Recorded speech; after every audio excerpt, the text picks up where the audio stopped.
Boa noite, seja bem-vindo ao programa Debatendo Direito e hoje falaremos sobre a crise no sistema prisional brasileiro. E para falar sobre esse tema, nós temos aqui o Dr. Edemundo Dias de Oliveira Filho, ele que é advogado criminalista, presidente da Comissão de Segurança Pública da Ordem dos Advogados do Brasil, Seção Goiás, é também presidente da Academia Goiana de Direito, que é uma academia de letras jurídicas, e também é delegado de polícia aposentado. Boa noite, doutor Edemundo, seja bem-vindo ao programa. Boa noite, é um prazer estar aqui com vocês para responder as perguntas que me foram feitas e poder colaborar aí com os telespectadores. Muito bem, é uma satisfação tê-lo aqui e vamos debater direito sobre esse tema, mas antes de iniciar, eu gostaria aqui de dar as boas-vindas ao nosso colega de bancada aqui, o nosso par, doutor Valmir Cunha, que está iniciando conosco no programa. Seja bem-vindo, doutor Valmir. Eu que agradeço. Satisfação tê-lo conosco. Obrigado. E o doutor Estênio se afastou do programa por algum tempo e nossa gratidão pelo tempo que ele permaneceu. E seja bem-vindo, doutor Rafael Zardini. É uma satisfação estarmos aqui juntos novamente. E vamos aos debates. Doutor Edemundo, na sua opinião, qual seria o diagnóstico ideal ou próximo disso para o sistema prisional brasileiro? O que seria o diagnóstico desse sistema para ele melhorar? Em termos de diagnóstico, o sistema prisional brasileiro é um caos, é uma excrescência. Talvez seja um dos piores sistemas prisionais do mundo. Comparo talvez ao que eu conheço, Colômbia, México. A situação do México é muito ruim, mas eu tenho aproximadamente assim, uma visão do sistema prisional mundial. Conheço bem os Estados Unidos, conheço um pouco a Europa, conheço a Ásia. Eu diria que o sistema prisional brasileiro é um dos piores do mundo. Nós temos aqui uma superpopulação carcerária terrível, nós temos em torno aí de quase 1 milhão de presos e nós temos aí um déficit carcerário que gira em torno de 300, 400 mil vagas, né? As estruturas físicas são terríveis, a lei de execução penal não é cumprida na sua plenitude, o cárcere brasileiro se tornou um local conflagrado pelo crime organizado e agora ocorrências de rebelião muito violentas, selvagerias, dominados por facções criminosas que digladiam entre si. Portanto, o diagnóstico é muito ruim. Agora, o que tem que ser feito é uma participação mais efetiva do poder público, com participação dos governos federal, os governos estaduais e os governos municipais, cada um com a sua cota de responsabilidade, incluindo também uma ação mais efetiva, tanto do Poder Legislativo, porque eu acredito que a lei de execução penal tem que sofrer algumas mudanças. Eu participei agora, ano passado, de uma comissão do Senado de notáveis do direito para propor a reforma da lei de execução penal. Deixamos lá nossas contribuições, mas isso ficou lá no Congresso Nacional e nada de novo acontece. Portanto, o Poder Legislativo também tem a sua responsabilidade.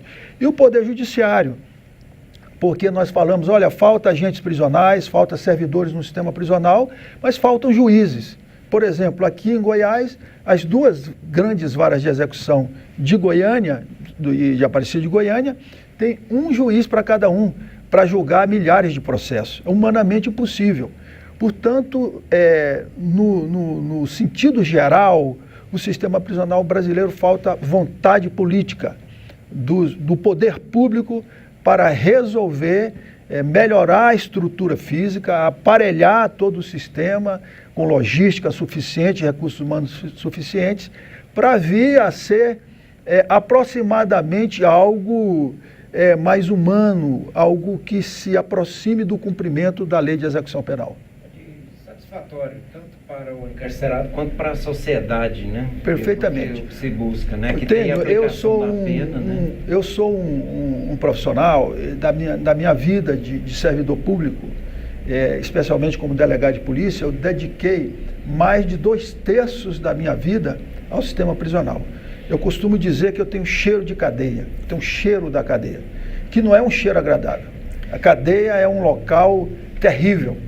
Mas o Nelson Mandela, que talvez seja considerado uma das maiores personalidades do mundo do século XX para o século XXI, ele ficou preso na África do Sul.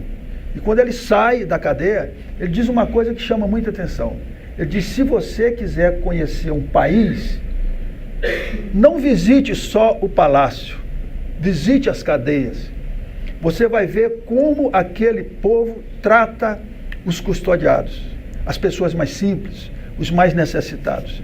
Se nós tivermos como paradigma essa frase do Nelson Mandela, nós vamos ver a situação que nós estamos no Brasil. Já evolui muito, né? Doutor Edemundo, diante de tantas contingências como já foram apresentadas, na avaliação do senhor, quais seriam os pontos iniciais nessa caminhada tão árdua e longa para superar essa crise sistêmica? Na verdade, a própria ministra Carmen Lúcia esteve aqui no Tribunal de Justiça de Goiás e fez algumas recomendações e determinações para que se estancasse aquela crise, aquela rebelião carcerária.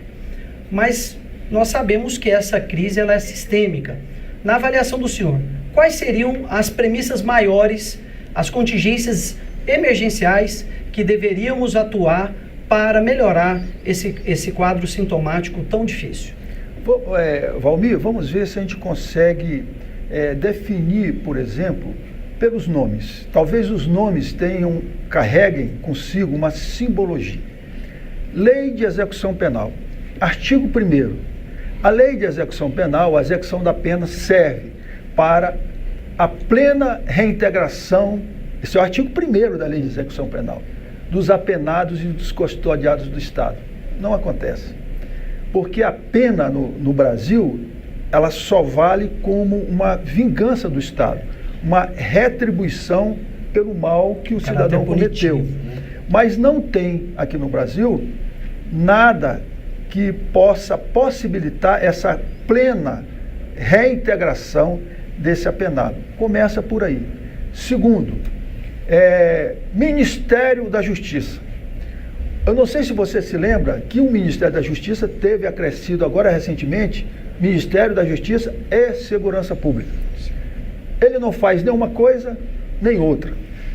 Plano Nacional de Segurança Pública. Ele não é nem plano, nem nacional, nem de segurança pública.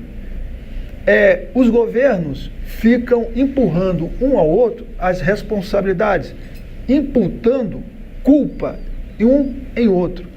Então, é preciso haver um pacto nacional com um plano de Estado, que não seja um plano de governo de plantão, que um começa e o outro não termina, não dá sequência, e que possa, de uma forma geral, estruturar esse caótico sistema prisional brasileiro. E a missão mais difícil hoje é construir unidades prisionais em condições de custodiar todos os presos, classificar esses presos por grau de periculosidade ou por crimes, porque eu te falo com toda segurança que cerca de 80% desses presos são presos passionais, que cometeram um crime eventual. A população carcerária é muito nova, 76% da população carcerária são jovens de 18 a 29 anos e que estão sendo cooptados pelas facções criminosas, pelo vazio de poder do Estado, porque o Estado não age com políticas de reintegração e quem faz esse papel são as facções criminosas. Por isso é que eles conseguiram o poder que têm, o poder de manipulação que eles têm hoje dentro do sistema prisional.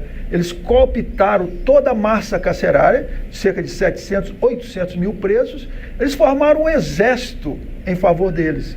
Eles contratam advogados, eles fazem benfeitorias sociais para essa população carcerária, porque eles têm o tráfico de drogas que é rentável, eles têm o dinheiro. Então, para você retomar isso, a primeira coisa que o Estado tem que fazer é colocar freio nessa situação, assumindo realmente o controle de todas as unidades prisionais por um pacto nacional que comece de Brasília e que tenha uma sequência, começo, meio e fim, com metas estabelecidas, envolvendo todos os poderes constituídos. Isso para começo de conversa. O resto é contratar recursos humanos, é ter novas tecnologias, é ter uma malha física de instalação para colocar todos esses presos, para poder separar, pelo menos razoavelmente, aqueles mais perigosos, construir presídios federais. Você sabia que presídios federais têm superávit de vagas? Presídio federal que cabe 200 vagas, tem 100. É muito fácil administrar um presídio desse. Agora, como eu aqui em Goiás administrei quase 15 anos o sistema prisional, no lugar que cabe 200 presos, tinha 500, 600, aí é complicado. Aí você tem que saber trabalhar com aquela massa carcerária. Então, assim, para começo de conversa, eu acho que deveria ter um plano nacional, mas que funcionasse mesmo com o envolvimento de todos os poderes constituídos.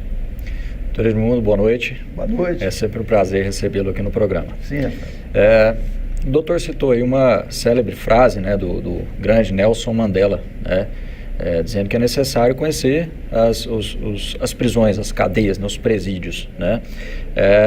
E diante dessa frase, na sua visão, o que o doutor considera mais grave hoje dentro das unidades prisionais? Duas coisas. A superpopulação carcerária, que é humanamente impossível você ter um ambiente de cumprimento de pena razoável. Você tem que ter também uma celeridade da justiça para julgar presos provisórios, porque no Brasil nós temos mais de 50% dos presos são provisórios. E esses presos provisórios, tem presos que ficam respondendo um crime, por exemplo, de furto. Ele fica 1 ano, 2 anos como preso provisório. Quando ele sai da situação de preso provisório, ele já cumpriu a pena dele. O Estado deve para ele. Nessa rebelião agora recente, eu acompanhei um caso de um jovem de 21 anos, ele cometeu um furto de um celular, ele estava mais de ano como preso provisório, a pena dele já saiu para o semiaberto, ele foi com 30 dias, ele estava bloqueado no semiaberto, ou seja, fechado no semiaberto, e foi decapitado. Conversei com a mãe e tal. Então, essa situação deve ser resolvida. E a outra situação grave hoje é a situação das facções criminosas. Nós vamos para um rápido intervalo e voltamos já já.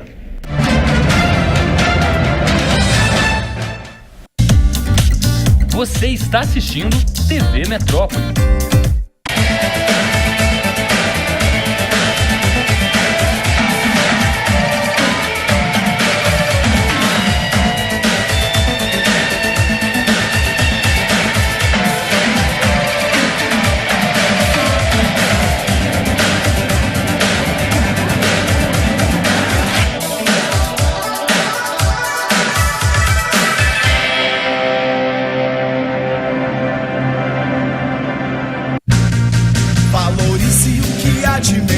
Em seu filho, preparando o seu caminho, acreditando no amanhã. Escola Internacional de Goiânia, o futuro a seus pés. Escola Internacional de Goiânia, é nota 10. Escola Internacional de Goiânia, valorizando o futuro. Tá seu pedido? Era pra ser Coca-Cola zero. Ah, você quer uma Coca-Cola com 0 açúcar, 0 calorias e um novo sabor? Pra você, uma Coca-Cola com 50% menos açúcar. Então, saindo, Coca-Cola com stevia. E pra você, uma Coca-Cola original. Olha a sua bolsa. Chegaram as novas embalagens de Coca-Cola. Novas escolhas, o mesmo prazer.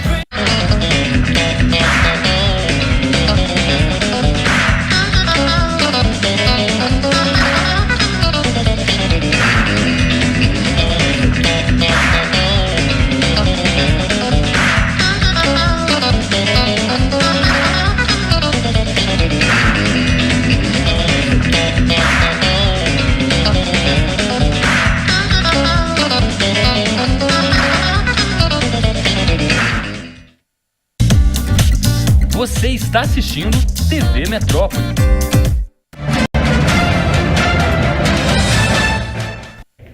Retornando do intervalo, doutor Edemundo, o senhor disse ao final do último bloco a questão da decapitação de um jovem que foi o primeiro ilícito dele registrado e tudo, por uma coisa de furto, né, de celular, uma coisa mais simples e tudo. Bom, aí eu pergunto, qual é a realidade do sistema carcerário goiano, aqui em Goiânia, especialmente aqui em Goiânia? Nós sabemos que no interior também existem muitos problemas, mas aqui em Goiânia e Aparecida de Goiânia, né? Como é que está essa realidade?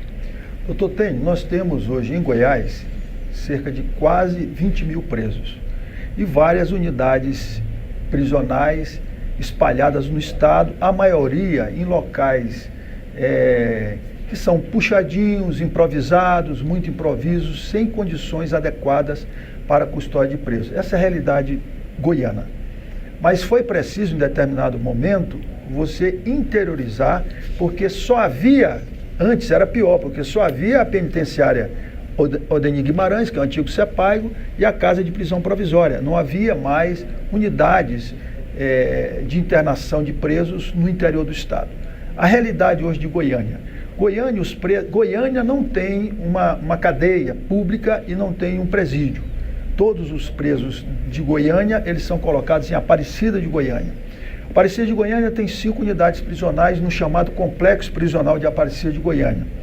Tem a central de triagem, onde o preso chega, ele é recepcionado, ele fica lá até a definição da sua entrada efetiva no sistema prisional.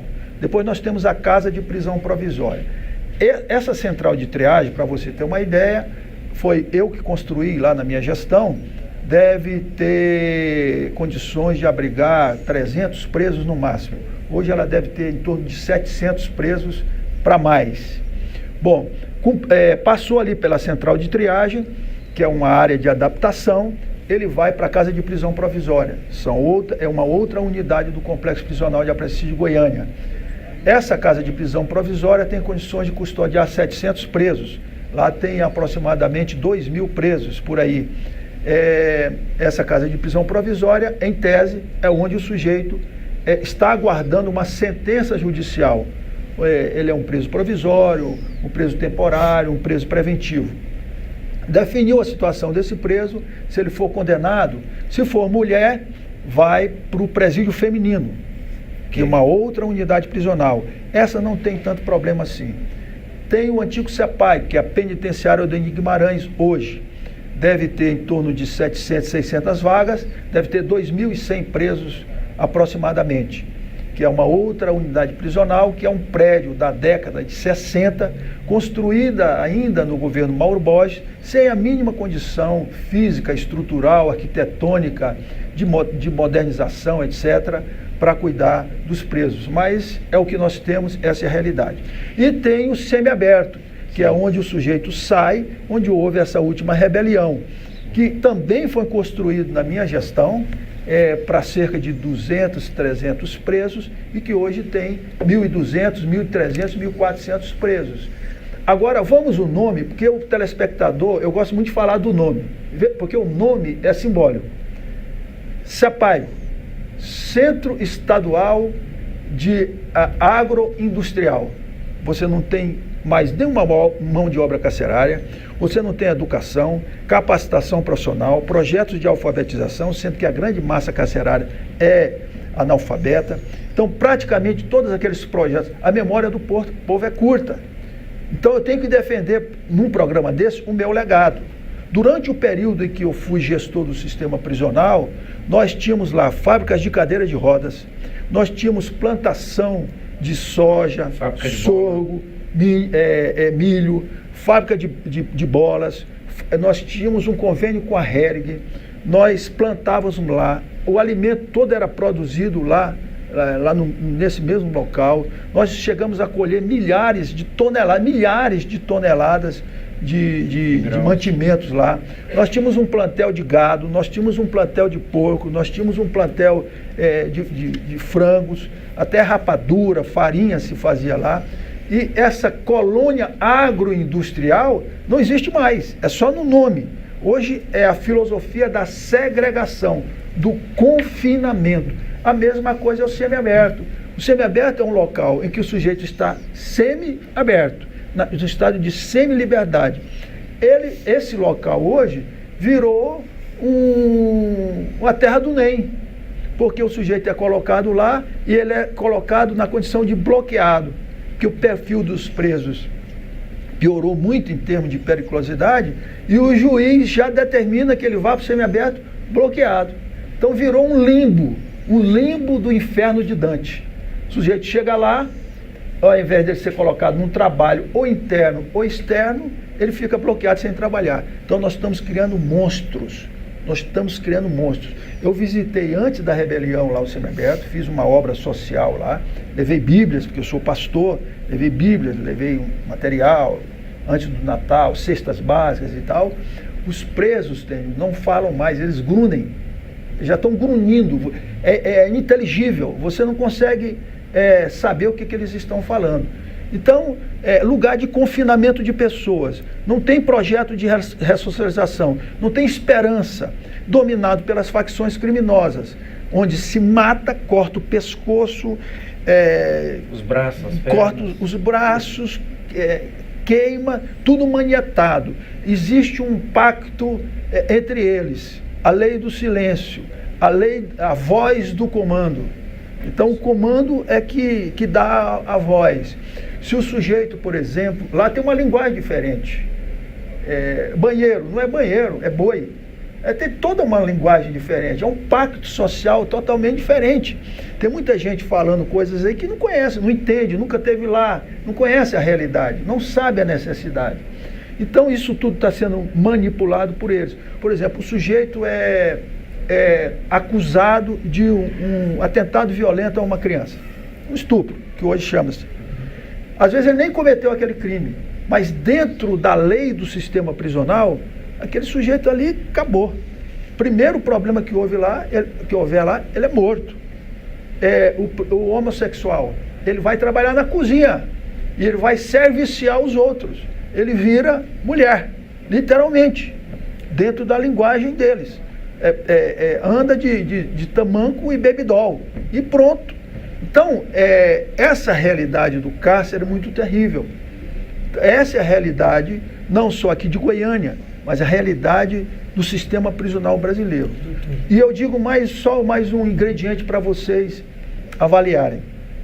É o servidor do sistema prisional.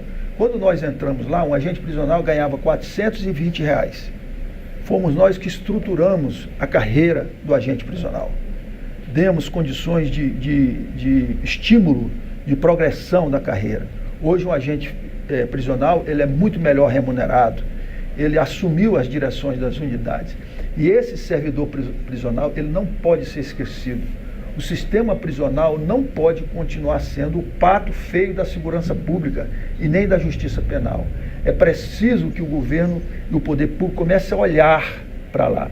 O único profissional realmente das carreiras jurídicas que conhece parte da realidade do sistema prisional é o advogado, que ele está lá todo dia, mais do que o Ministério Público, mais do que o Judiciário.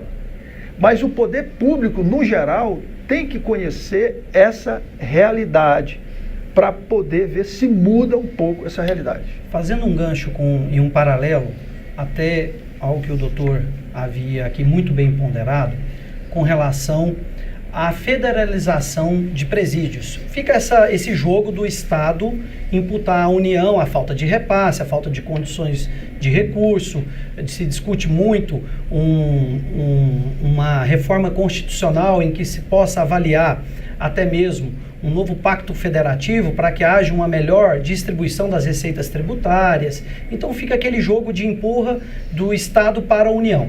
O senhor acredita que, repensando as estruturas carcerárias no Brasil, haveria uma chance de melhora sensível caso houvesse a federalização do encarceramento daqueles criminosos que mais aterrorizam a população, que são os casos de assassinato, tráfico de drogas. O senhor avalia que a federalização seria uma medida efetiva de curto prazo ou de médio prazo para melhorar esse quadro? Avalio, tenho defendido isso e, como eu disse aqui, eu tenho que aproveitar esses momentos para defender, em parte, o legado, porque a memória nossa é muito curta.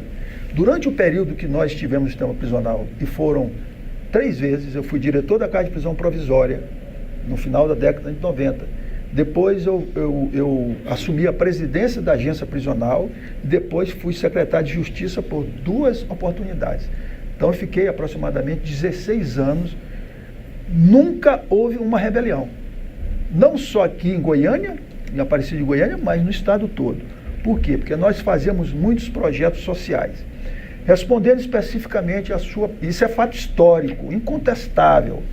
Nós assumimos, a última vez que nós assumimos lá, Valmir, nós assumimos no começo de 2012. 2011, houve 70 mortes no complexo. É porque só chama a atenção da sociedade quando há uma carnificina igual aquela. Mas as mortes são constantes ali. Inclusive no semiaberto, mata-se os presos quase todo dia fora, que é o lugar do acerto de conta. No ano de 2012, caiu para 5. No ano de 2013, foram 6 ou 7. Então, nós conseguimos reduzir consideravelmente fazendo esse trabalho social. Mas isso vai mudar a realidade? Não vai. Aí você traz a sugestão que nós temos defendido, coincide com o que nós temos defendido, que é federalizar parte do sistema prisional. Perfeito. O sujeito tem perfil de alta periculosidade, Presídio Federal. O sujeito tem ligação com facções criminosas, Presídio Federal. O sujeito cometeu crimes transnacionais, tráfico de arma, tráfico internacional de droga, tráfico internacional de pessoas, Presídio Federal. Só que essa malha de presídios federais tem que aumentar no Brasil. Tem que ter condições de receber esse contingente de presos. E os presídios estaduais ficam aqueles presos que querem trabalhar, que querem reeducar, que têm um perfil diferente daqueles de alta periculosidade. E também criar no Brasil uma malha para o egresso do crime, aquele que saiu do sistema prisional, que são as casas de albergado ou os regimes semiabertos, com possibilidade de trabalho, emprego e renda. Se fizer isso com a estrutura suficiente, eu tenho a convicção absoluta que o sistema prisional brasileiro melhora.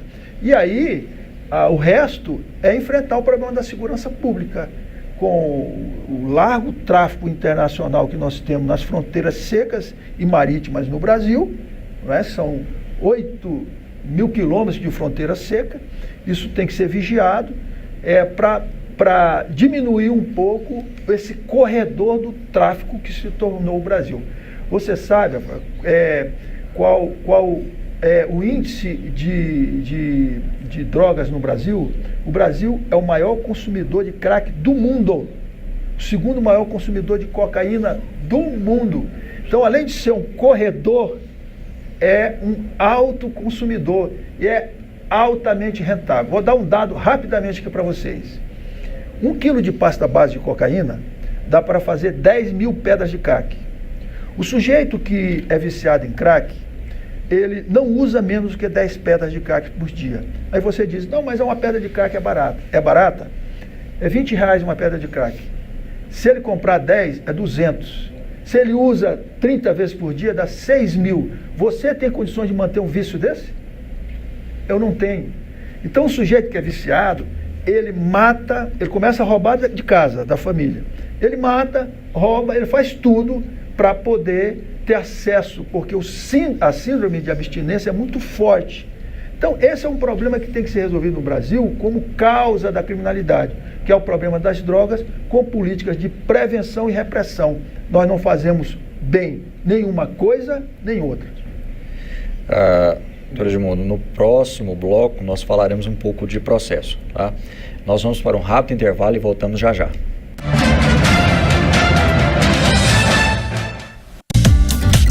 Você está assistindo TV Metrópole.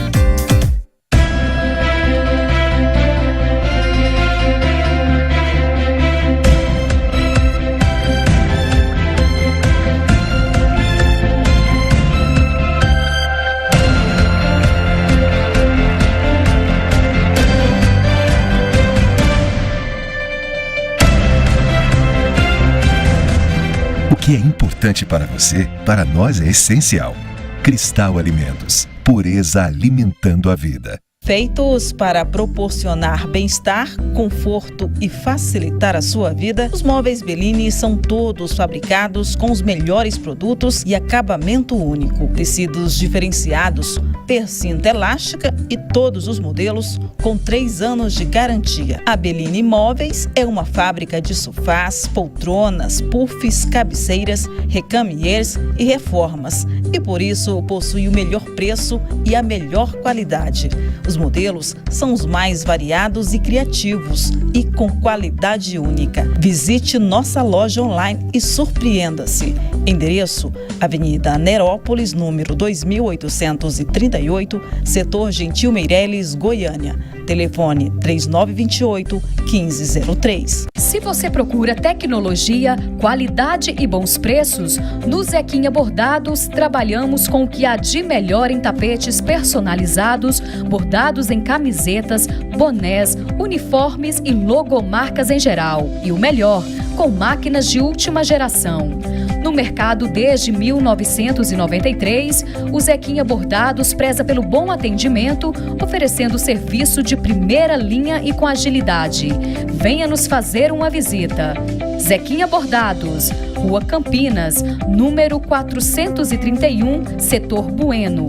Avenida Perimetral, número 2982, Setor Coimbra, dentro do Hiper Moreira. Fones 3285-6010, 3233-1390. Você está assistindo TV Metrópole.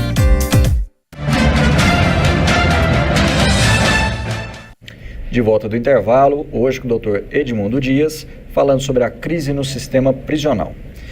Doutor Edmundo, falando um pouco de processo, né? Nos processos, qual que é o perfil do preso que tem ou que deve ter prioridade na tramitação dos seus processos diante do Poder Judiciário? Olha, eu acredito que há realmente uma seletividade do Judiciário, deixando de lado alguns que são considerados crimes que têm uma certa rejeição da própria sociedade. Mas eu acho que deve ser por tempo, né? O tempo, o sujeito entrou no sistema prisional. Eu acho que processualmente todo preso deveria saber, na ponta do lápis, todos os dados do seu processo. É um direito dele, o advogado tem que saber. Por exemplo, se o advogado vai requerer uma remissão de pena, ele tem que ter ali na ponta do lápis o período que o sujeito já tem na cadeia, se ele tem qual que toda a ficha carcerária dele, se ele tem direito à progressão de regime, se ele trabalhou, se ele tem aquela ficha contada. Então eu acho que o critério número 1 seria o tempo de entrada na cadeia, e aqueles casos, por exemplo, de crimes de menor potencial ofensivo, eu acho que esses deveriam ser usados mais rápido, inclusive utilizando penas alternativas à privação de liberdade. Perfeito. Doutor Edmundo, recentemente a ministra Carmen Lúcia, presidente do Supremo Tribunal Federal e também presidente lá do Conselho Nacional de Justiça, esteve em Goiânia, se reuniu com várias autoridades, né, com o governador, com o presidente do Tribunal de Justiça, com vários juízes, inclusive o senhor esteve presente nesse evento. E nos blocos anteriores, o senhor inclusive citou o que seriam ali um diagnóstico de causa, o que seriam possíveis soluções e tudo mais. Então eu pergunto, teria algum outro complemento em relação a esses diagnósticos, brevemente aí, o senhor teria alguma recomendação? Diagnóstico já tem. É aquele, né? É aquele mesmo. O próprio Conselho Nacional de Justiça fez diversas inspeções no Brasil todo, aqui em Goiás. A nossa Ordem dos Advogados do Brasil, ou através da Comissão de Direitos Humanos, ou através da Comissão de Segurança Pública, eu sou o presidente, já fizemos vários ofícios, várias recomendações, vários projetos, várias ideias. O que falta realmente, doutor Tênio, é colocar em prática. É vontade política. É o governo assumir a atitude do governo para resolver o problema. Fazendo até um gancho, um paralelo à pergunta do doutor Tênio, O presidente da seccional da Ordem dos Advogados do Brasil, Dr. Lúcio Flávio, em entrevista e nos meios de comunicação, manifestou que saiu frustrado desse evento, dessa reunião com a ministra Carmen Lúcia. O senhor avalia que a forma como foram recomendadas as medidas pela presidente Carmen Lúcia não se trataria de paliativos apenas para colocar uma pá de cal nessa crise imediatamente? Qual a avaliação do senhor?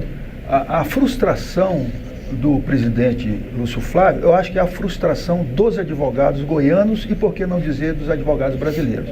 Por quê? A Ordem insistentemente tem feito incursões, inspeções no sistema prisional e revelado essas mazelas. Inclusive entregou relatórios circunstanciados, vistorias e tudo, né? Vídeos, né?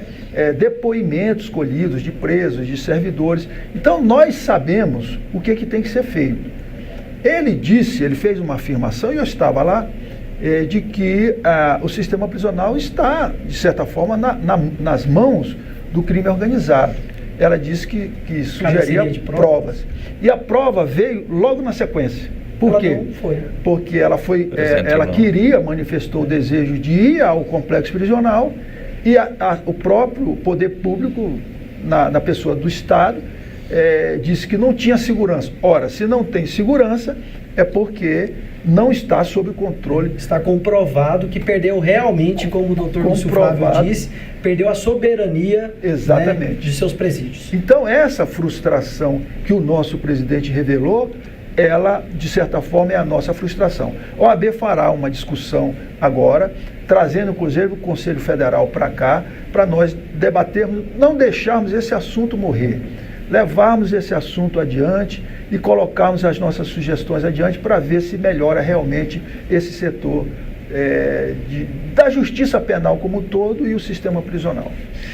E de maneira geral, de forma bastante sucinta, como que o senhor avalia esse Plano Nacional de Segurança anunciado pelo governo federal? Olha, esse plano de segurança pública, ele já é recorrentemente anunciado pelo governo federal. O que falta, mais uma vez, eu digo, é ação. Você vê um exemplo que, para mim, é emblemático.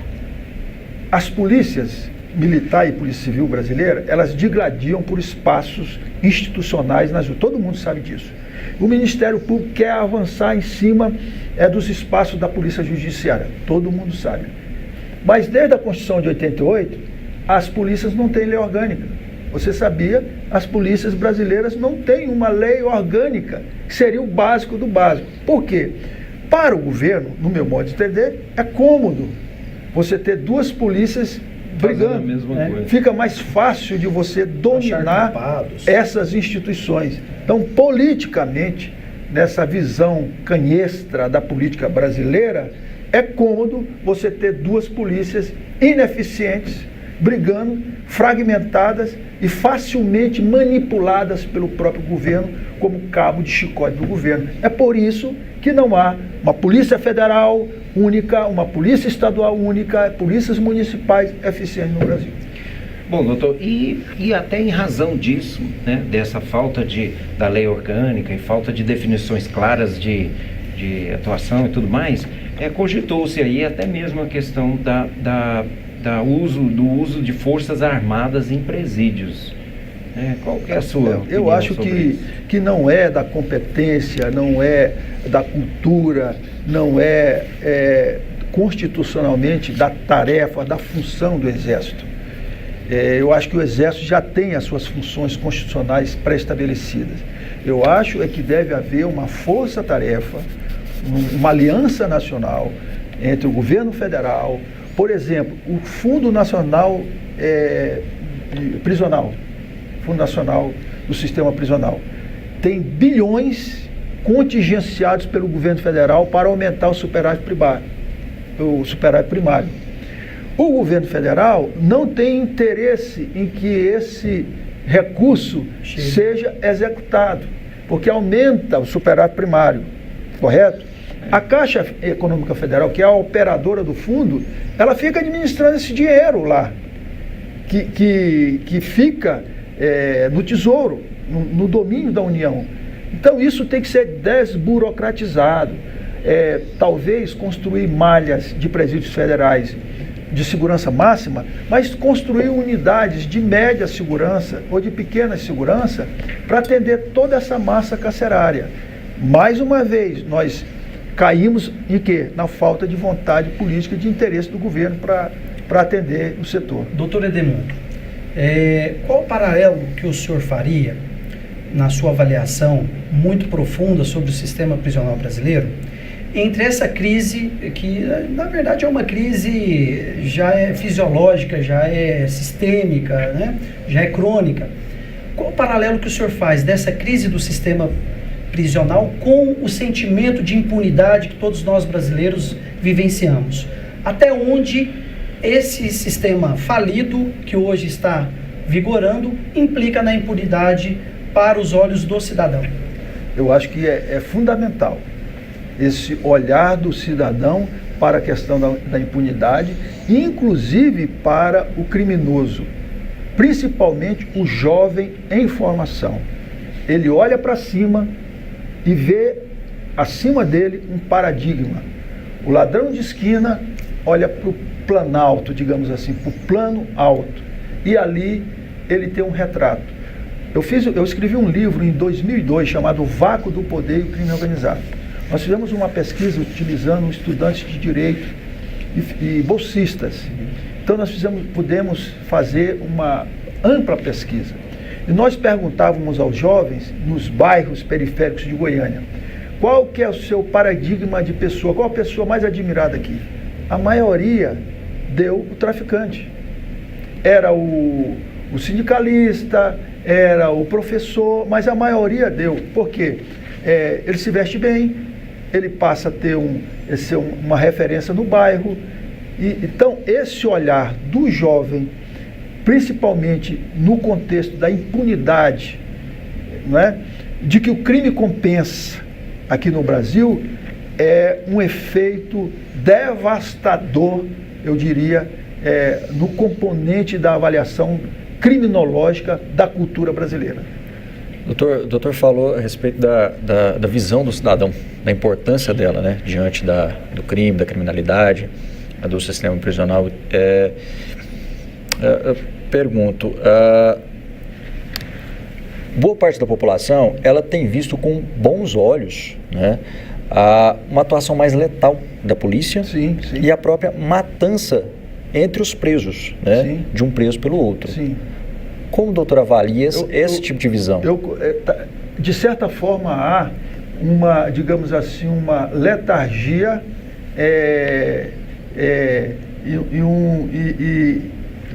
de aceitar essa situação, porque não atinge a elite. Então, é bandido que está morrendo. Me disse uma mãe, inclusive a mãe desse menino lá que morreu, lá no sistema semiaberto, falou, olha, menos um bandido, é número. Então, isso realmente, por que tem que chamar a atenção? Porque, às vezes, esses gritos inauditos, inalcançáveis, que não chegam à sociedade, eles só chegam quando eles vêm dessa forma, carregado de sangue, carregado de terror, carregado de pavor. É em cima disso que as facções criminosas estão dominando. O Marcola chegou a dizer que ele está lendo Weber. Eu estou lendo Weber, eu estou lendo livros de sociologia. Eles estão comprando políticos, eles têm planos políticos. Então, há um vazio de poder. O Estado brasileiro tem que se alertar para isso e tomar as providências. Finalizo aqui, nós já estamos chegando no final, mais uma vez dizendo, falta vontade política, seriedade. Tratar o setor da segurança pública e do sistema prisional como um setor prioritário. Porque hoje o bandido, entre aspas, está contido. Amanhã ele estará contigo, na tua casa, te incomodando. Muito bem. Bom, nós caminhamos aí para o encerramento do programa e hoje falamos aqui sobre um tema extremamente preocupante que atinge todo o país, mas em especial nós tivemos aqui fatos bastante graves aqui no estado de Goiás, inclusive com muita matança no presídio, decapitação, né? É a crise no sistema prisional. E agradecemos aí o Dr. Edmundo Dias de Oliveira Filho, que esteve conosco. Temos aqui várias perguntas ainda, perguntas de telespectadores, perguntas para nós aqui que estamos realmente muito agradecidos aí pela contribuição. Foi realmente uma agenda de trabalho esse programa, porque diagnosticou e apresentou soluções aí que são possíveis. Foram no passado, são no presente e obviamente que vai com isso gerar um futuro melhor para toda a sociedade, para os custodiados e também para os servidores envolvidos no sistema. Me coloco à disposição para voltar aqui em outras oportunidades. Ótimo. Nós agradecemos a sua presença, agradecemos os nossos pares, Dr. Valmir Cunha, Dr. Rafael Zardini, a equipe de produção, a produtora Maiara, muito obrigado e pedimos, nos acompanhem em nossas redes, no Instagram, no Facebook e no canal 24, à sua disposição. Muito obrigado e uma boa noite. Muito obrigado.